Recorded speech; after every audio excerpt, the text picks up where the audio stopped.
Good afternoon. I'm not a fastest speaker, I do my best. So I'm an adult geneticist. In my experience, as the age of my patient increases, the number of documents they carry and the list of their problems increase. So when they get to me, they feel unheard, they deal with a lot of issues, so instead of focusing on their problems, they usually start describing their past experiences. To keep them focused, I ask them to pick the top 3 problems. In the next 20 minutes, I'm going to, let me see, okay. I'm going to talk about the impacts of aging in hypermobility syndromes. To get the most out of this broad topic in such a short time, I picked the top 3 problems that progress as we age, and they are the root of other age-related impairments: pain, sleep problems, and balance deficit. These 3 problems, when they become chronic, they are enough to cause multi-system impairments and chronic deconditioning. I'm glad Dr. Razak mentioned deconditioning. This is actually the biggest challenge that we have with older patients.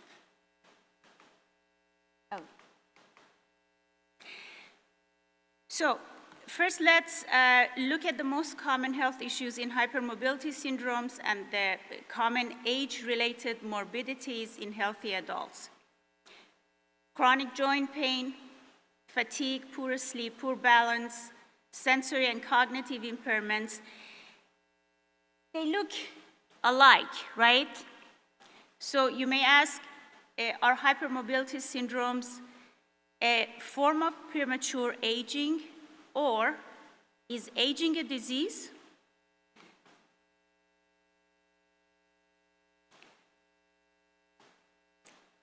Well, the answer is not very straightforward, and it's out of the scope of this talk. But aging is the largest challenge today for health system worldwide. However, there is a disagreement between the policymakers who think an unstoppable universal event shouldn't be considered abnormal, with gerontologists, scientists who study aging, that they have proved that aging increases the risk, the chance of sickness and death. So it should not be considered normal. And why is it important? If it is viewed as an abnormal situation, abnormal health status, we are obligated to allocate resources to better understand its outcomes and manage it. That needs a lot of work and a lot of money. So back to our topic: pain, poor sleep, and balance deficits. Any of these issues, again, when they become chronic, cause a vicious circle of events that accelerates deconditioning. Let's start with pain.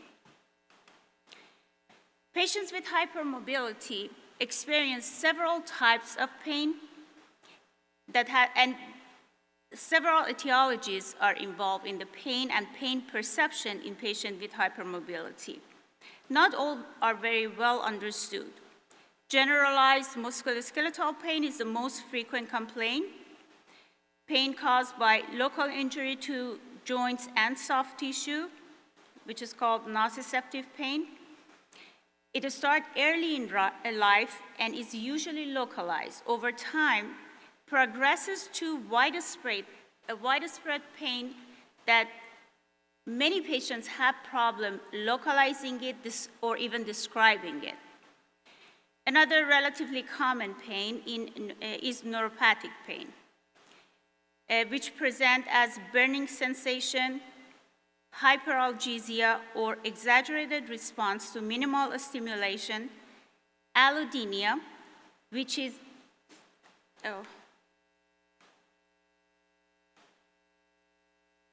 sorry about that.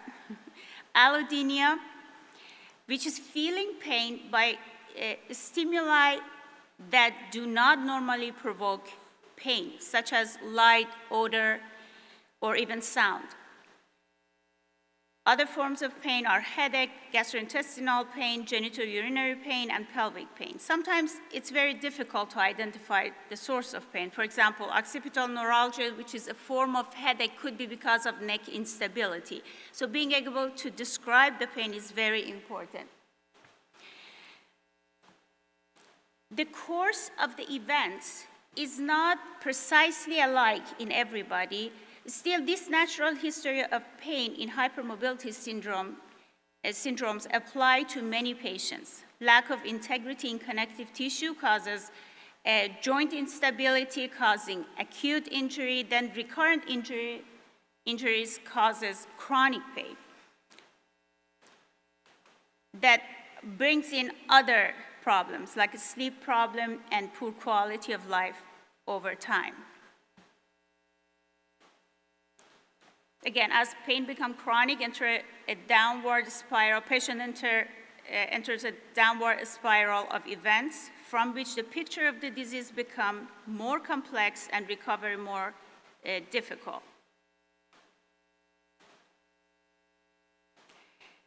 That is one of the main challenges in managing older adults with hypermobility syndromes. So the goal is to prevent the patient from deconditioning. For that reason, we should learn the processes that are involved in the chronicity of pain. Shepherd and his colleagues summarized 4 leading theories explaining the development of chronic pain in hypermobile patients, which is biomechanical overload, neurological factors, physical fitness, and psychological factors. I don't know if it's me or it's the clicker. Sorry about that. Biomechanical overload due to repetitive trauma is the primary hypothesis of chronic musculoskeletal pain in hypermobility syndromes. Joint laxity and poor proprioception cause an altered pattern of movement, early fatigue, joint and soft tissue injuries, muscle spasm, and a domino effect that progresses to the additional biomechanical overload and play a significant role in chronicity of the pain. Neuropathic pain and generalized hyperalgesia are known causes of chronic pain in other chronic conditions because of lower pain threshold and ineffective response to pharmacological treatments. Why hypermobility syndromes are more likely to develop neuropathic pain is not clearly understood, but as Dr. Pace mentioned too, it has been hypothesized that it's because of the changes in extracellular matrix surrounding the nerve fibers responsible for pain and pressure. Psychological factors, such as anxiety and fear of provoking pain by movement, lead to submaximal muscle performance contributing to a person level of disability. Decreased independence and depression in the long term further fuel the vicious circle of disabling pain and restriction in social and physical functioning. Finally, the lower baseline physical fitness due to muscle weakness in hypermobile patients is another hypothesis for the development of chronic pain. Muscle weakness has been noted even in athletes with joint laxity. That makes the resistant training more difficult and less effective.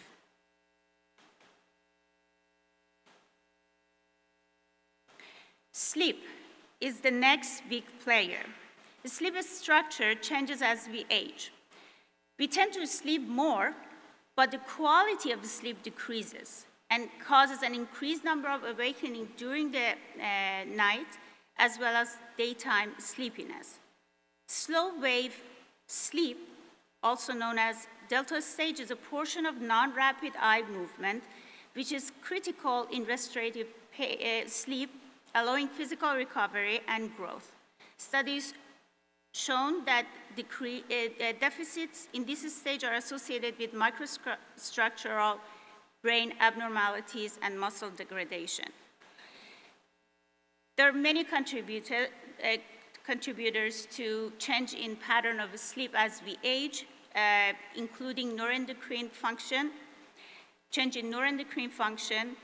That may explain why women are more predisposed to insomnia as during or after the menopause.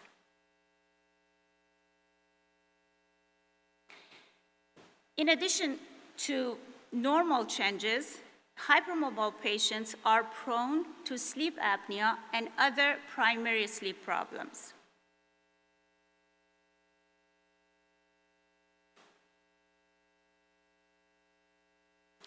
Many studies suggest that age-related changes in sleep are related to the development of many chronic diseases. Medical comorbidities and psychiatric illnesses not only can attribute to sleep problem, can be driven from it.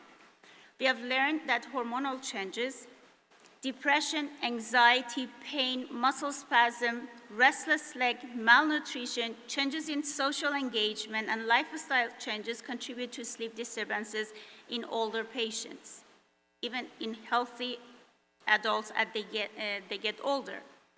Similar factors can affect patients with hypermobility syndromes at a younger age. And of course, they tend to get worse as they age. So the negative impact of poor sleep on multiple biological processes has been shown in many studies. Poor sleep decreases cognitive ability, causes muscle degradation, and impairs muscle recovery. Screening and treatment for obstructive sleep apnea improves the white matter integrity and preserve brain health in middle to late adulthood. This was published a few days ago in a JAMA network.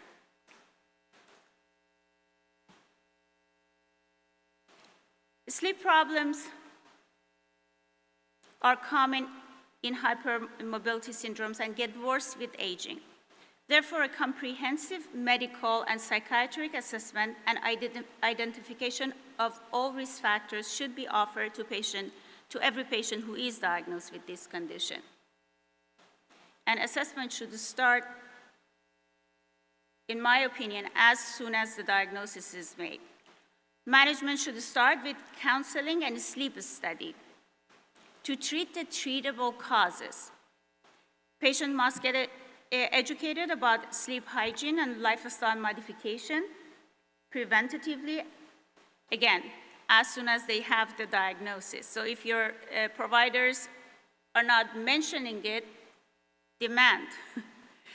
The third player in the chronicity of illnesses in hypermobility syndrome is balance and gait deficit. The risk of falls, okay, I'm in the right page. The risk of falls increases with age, and falls are actually the 5th leading cause of death in older adults. The important contributors to balance deficit in older adults are changes in proprioception, sensory input, and muscle strength.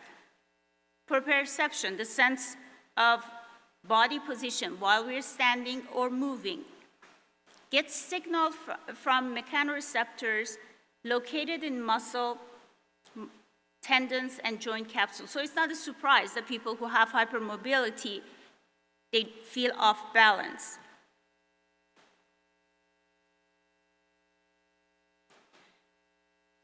We know that sensitivity and acuity of proprioceptive signals impairs as we age, causing postural instability, poor balance, and gait impairments. That decreases independence and limiting the activities. Social isolation and loneliness, this was published 2 days ago, seem to be independent factor for cardiovascular and brain health. This was published in Journal of American Heart Association, August 4th.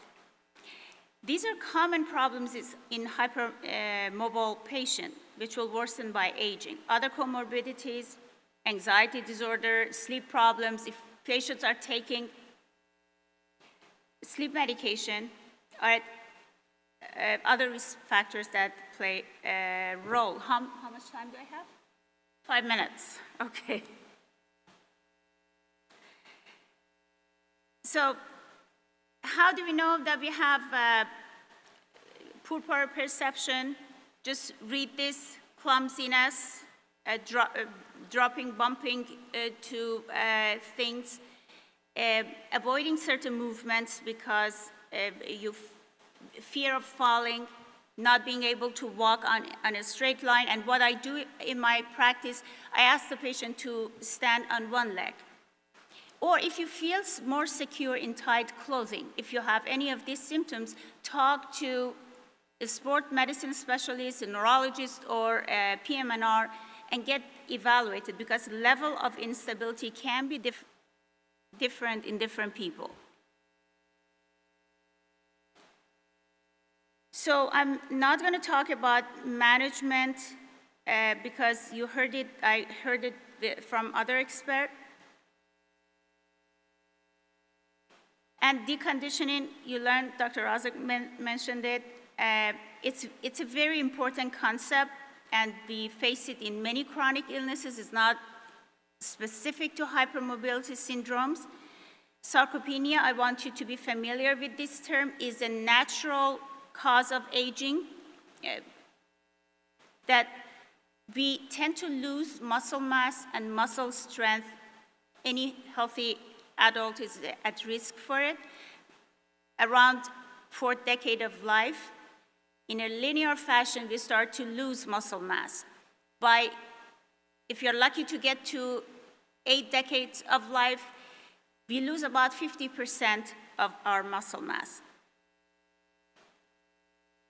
So older adults and hypermobile patients, they tend to go through deconditioning faster than usual.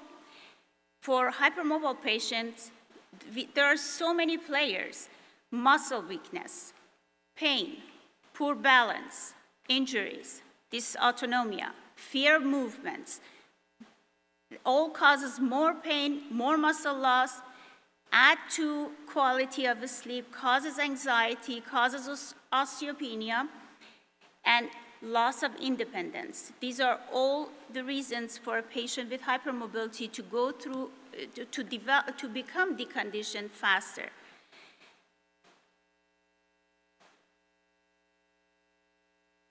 Again, management of deconditioning, you heard about it. Just remember that occupational therapy, I wanted to emphasize that we focus a lot more on physical therapy, but occupational therapy, when it's combined with physical therapy, has shown that improves their outcome. I want to get to this slide. I think this is the probably most important slide in my presentation. Early diagnosis, comprehensive diagnostic approach is crucial. After you are diagnosed with this condition, your provider should start